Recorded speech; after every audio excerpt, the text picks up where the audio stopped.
Breaking news Afzalgunj లో బీదర్ దొంగల ముఠా కోసం 8 మంది పోలీసు ప్రత్యేక బృందాలు గాలింపు చర్యలు చేపట్టాయి. నిందితులు ఛత్తీస్గఢ్ రాయ్పూర్ కు చెందినట్లుగా పోలీసులు గుర్తించారు. అడ్డదారుల్లో రాయ్పూర్ కి పారిపోయినట్లు పోలీసులు అనుమానిస్తున్నారు. అఫ్జల్గంజ్ నుంచి ట్యాంక్ బండ్ వరకు ఆటోలో వెళ్లినట్లు సీసీ కెమెరాల ద్వారా ఇప్పటికే గుర్తించారు. అక్కడి నుంచి ఎటువైపు వెళ్లారని పోలీసులు గాలిస్తున్నారు. ఇప్పటివరకు 100కి పైగా సీసీ కెమెరాలను పోలీసులు జల్లెడపట్టారు. ట్యాంక్ బండ్ నుంచి సికింద్రాబాద్ రైల్వే స్టేషన్ కు వెళ్లి ఉంటారని పోలీసులు తొలుత అనుమానం వ్యక్తం చేస్తున్నారు.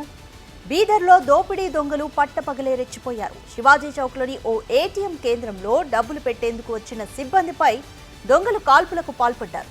ద్విచక్ర వాహనంపై వచ్చిన ఇద్దరు కాల్పులు జరపగా భద్రతా సిబ్బంది ఒకరు అక్కడికక్కడే ప్రాణాలు కోల్పోయారు. మరో వ్యక్తి ఆసుపత్రికి తరలిస్తుండగా మృతి చెందాడు. దుండగులు ఏటీఎం డబ్బును బ్యాగ్లో వేసుకుని ద్విచక్ర వాహనంపై అక్కడి నుంచి పారిపోయారు. ఇందుకు సంబంధించిన వీడియోస్ సోషల్ మీడియాలో వైరల్ అయ్యాయి.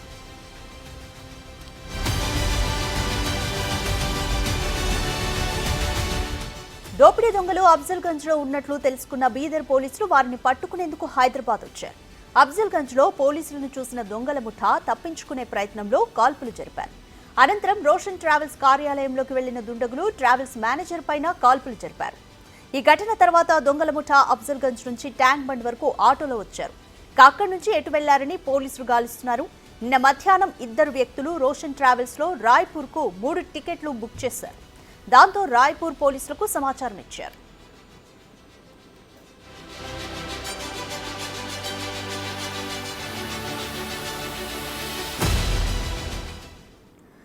ఇదే విషయానికి సంబంధించి మోర్ డీటెయిల్స్ మా ప్రతినిధి సాగర్ అందిస్తారు.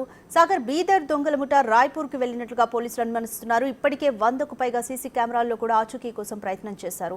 ఇప్పటి వరకు ఉన్న అప్డేట్ ఏంటి? రాధిక, రాష్ట్ర వ్యాప్తంగా సంచలనం సృష్టించినటువంటి అఫ్జల్గంజ్ కాల్పులు, బీదర్ దోపిడీ చేసిన అనంతరం అక్కడ కాల్పులు జరిపి అఫ్జల్గంజ్ లో కూడా కాల్పులు జరిపి సంచలనం సృష్టించినటువంటి ఈ కేసులో పోలీసులు దర్యాప్తును ముమ్మరం చేశారు.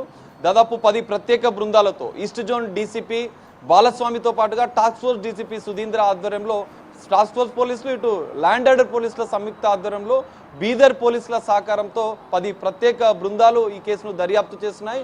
గాలింపు చర్యలు కూడా ముమ్మరం చేశారు. దుండగులు అఫ్జల్గంజ్ లో కాల్పులు జరిపి ఎటు పరారే అన్న కోణంలో కూడా పోలీసులు దర్యాప్తు చేస్తున్న పరిస్థితి కనిపిస్తుంది. మనం చూస్తున్నాం, ఇదే రోషన్ ట్రావెల్స్, ఇక్కడనే ఈ ఘటనకు సంబంధించినటువంటి నిందితులు ఇదే రోషన్ ట్రావెల్స్ సంబంధించిన కౌంటర్ వద్ద నిలబడి టికెట్లు బుక్ చేసుకున్న విజువల్స్ కూడా మనం సీసీ ఫుటేజ్ కూడా చూసాం. ఇద్దరు దుండగులు ఇక్కడి నుంచే టికెట్లు బుక్ చేసుకున్నారు. మధ్యాహ్నం 3 గంటల సమయంలో వచ్చి ఇద్దరు టికెట్లు బుక్ చేసుకున్నారు.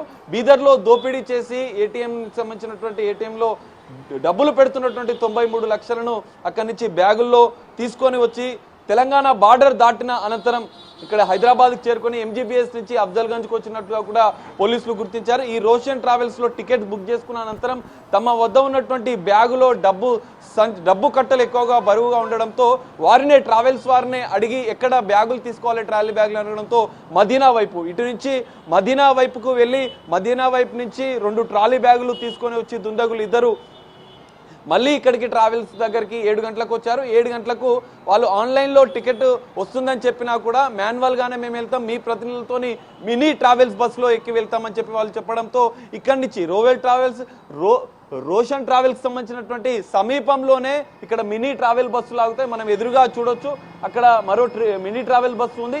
అక్కడికే దుండగులు వెళ్ళి మినీ ట్రావెల్స్ బస్సులో ఎక్కారు. అనుమానం వచ్చినటువంటి జహాంగీర్ ఆ బ్యాగులను పూర్తిగా తనిఖీలు చేస్తున్న సమయంలోనే నోట్ల కట్టలు, Jahangir manager Roshan travels manager Jahangir కు నోట్ల కట్టలు ఇచ్చే ప్రయత్నం చేసిన అనుమానం వచ్చినటువంటి జహాంగీర్ వారిని దిగమనడంతో వెంటనే అనుమానం వచ్చినటువంటి భయాందోళనకు గురైనటువంటి నిందితులు ఇద్దరు జహాంగీర్ పైన కాల్పులు జరిపి అక్కడి నుంచే మినీ ట్రావెల్స్ బస్సు నుంచే అటువైపుగా మన అఫ్జల్గంజ్ పిఎస్ వైపు వెనుక నుంచి రాంగ్ రూట్ లోనే వాళ్ళు పరిగెత్తారు. పరిగెత్తిన సీసీ ఫుటేజ్ దృశ్యాలు కూడా మనం చూసాం. అఫ్జల్గంజ్ పోలీస్ స్టేషన్ నుంచి నిందితులు ఇద్దరు ఆటోలో ఇటు ఎంజే మార్కెట్ నుంచి అబిడ్స్ మీదుగా ట్యాంక్ బండ్ మీదుగా కూడా అటు నుంచి సికింద్రాబాద్ వెళ్ళినట్లు కూడా సీసీ కెమెరాలను పూర్తిగా స్వాధీనం చేసుకున్నటువంటి పోలీసులు నిర్ధారించారు. మరి సికింద్రాబాద్ లో వరకు ఆటోలో లేనటువంటి ఆటో డ్రైవర్ ని కూడా ఈస్ట్ జోన్ పోలీసులు విచారించారు. విచారణలో సంచలన విషయాలు బయటపడ్డాయి. ఎందుకంటే వాళ్ళు బీహార్ గ్యాంగ్గా కూడా పోలీసుల విచారణలో తెలియంది. బీహార్కు సంబంధించినటువంటి అమిత్ గ్యాంగ్ భారీ దోపిడీలకు పాల్పడ్డది. కర్ణాటకలో నిన్న జరిగినటువంటి గురువారం జరిగిన దోపిడే కాదు, నిన్న కూడా మరో బ్యాంక్ రాబరీ కూడా జరిగింది. ఈ నేపథ్యంలో అమిత్ గ్యాంగే దీనికి సంబంధించినటువంటి పక్కా ప్లాన్ చేసింది. ఈ నేపథ్యంలోనే వాళ్ళు రాయ్పూర్ మీదుగా బీహార్ వెళ్లేందుకు కూడా ప్రయత్నాలు చేసినట్టుగా కూడా పోలీసులు గుర్తించారు. ఎందుకంటే సికింద్రాబాద్ ఆటో డ్రైవర్ని విచారించిన పోలీసులు అల్ఫా హోటల్ దగ్గర వాళ్ళని డ్రాప్ చేసినట్లు తెలిసింది. అల్ఫా హోటల్ వరకు వాళ్ళు వెళ్లారు. ఎందుకంటే రైల్వే స్టేషన్ సమీపం వరకు వెళ్ళిన నేపథ్యంలో వారు రైలు మార్గం ద్వారా ఇటు రాయ్పూర్కి, ఎందుకంటే ట్రావెల్స్ దగ్గరనేమో రాయ్పూర్ టికెట్స్ బుక్ చేసుకున్నటువంటి నిందితులు మరి ట్రైన్ మార్గం ద్వారా రాయ్పూర్ వెళ్ళి రాయ్పూర్ నుంచి బీహార్కు వెళ్ళారా అన్న కోణంలో కూడా పోలీసులు దర్యాప్తు చేస్తున్నారు. ఇది ప్రత్యేక బృందాలు కూడా ఒక 5 బృందాలు రాయ్పూర్కు, మరో 5 బృందాలు బీహార్కు కూడా వెళ్ళినట్లుగా కూడా తెలుస్తుంది. పోలీసులు ఈ దర్యాప్తునైతే ముమ్మరం చేసిన పరిస్థితి అయితే మనకు కనిపిస్తుంది. ఓవరాల్ గా దుండగులు ఈ బీదర్ నుంచి ఎక్కడెక్కడికి వెళ్ళారు, దోపిడీ చేసిన అనంతరం వాళ్ళు ఎక్కడెక్కడ ఆగారు, సుల్తానాబాద్ తెలంగాణ బార్డర్ కి సంబంధించినటువంటి అక్కడి నుంచి మరి బస్సు మార్గం ద్వారా MGBS కు వచ్చినట్లుగా కూడా గుర్తించారు. MGBS నుంచి ఈ ట్రావెల్స్ అఫ్జల్గంజ్ అత్యంత రద్దీగా ఉండేటువంటి ప్రాంతం, అఫ్జల్గంజ్ వరకు చేరుకుని అఫ్జల్గంజ్ నుంచి వాళ్ళు రాయ్పూర్ వెళ్లేందుకు ప్రయత్నం చేశారు. తో ఈ దోపిడీ దొంగలకు బీహార్లో ఉన్నటువంటి రాయ్పూర్లో ఉన్నటువంటి మరో ముఠా కూడా సహకరించినట్టుగా కూడా పోలీసులు ప్రాథమికంగా నిర్ధారించారు. ఈ మొత్తం వ్యవహారానికి సంబంధించి దుండగులు ఎక్కడి నుంచి ఎక్కడికి వచ్చారు, ఎక్కడి నుంచి ఎక్కడికి వెళ్ళారు, ఈ మొత్తం అంటే సమయంలో ఎక్కడెక్కడ వాళ్ళు ఉన్నారు, ఎవరెవరితో మాట్లాడారు అన్న కోణంలో కూడా పోలీసులు పూర్తి స్థాయి సిసి ఫుటేజ్ ను దర్యాప్తు చేశారు. సిసి ఫుటేజ్ ను పూర్తిగా పరిశీలించిన అనంతరం ఆ నెంబర్ కి సంబంధించినటువంటి బీహార్ కి సంబంధించినటువంటి నెంబర్ ను కూడా పోలీసులు హాస్పిటల్లో చికిత్స పొందుతున్న జహంగీర్ పరిస్థితి ఏ విధంగా ఉంది ప్రస్తుతం?